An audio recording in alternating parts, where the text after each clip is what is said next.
Team India seniors Virat Kohli, Rohit శర్మలకు BCCI నుంచి పెద్ద రియాలిటీ చెక్ రావచ్చు. తాజా చర్చల ప్రకారం ఇద్దరూ A+ కేటగిరీ నుంచి ఏ కేటగిరీకి డీమోట్ అయ్యే అవకాశాలు స్పష్టంగా కనిపిస్తున్నాయి.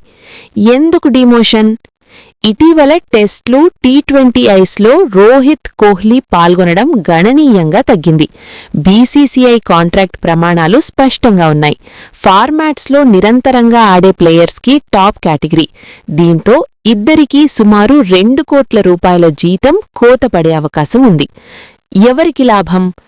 ప్రస్తుతానికి ఆల్ ఫార్మాట్స్లో టీంను లీడ్ చేస్తున్న శుభ్మన్ గిల్ను A+ కేటగిరీకి ప్రమోట్ చేసే అవకాశం బలంగా ఉంది. నిరంతర ప్రదర్శన ప్లస్ అన్ని ఫార్మాట్స్లో పాల్గొనడం A+కు సరైన అర్హత. A+ వర్సెస్ ఏ కేటగిరీ జీతం. A+ ప్లేయర్లు 7 కోట్లు, ఏ ప్లేయర్లు 5 కోట్లు. కోకు నేరుగా 2 కోట్ల రూపాయలు తగ్గింపు.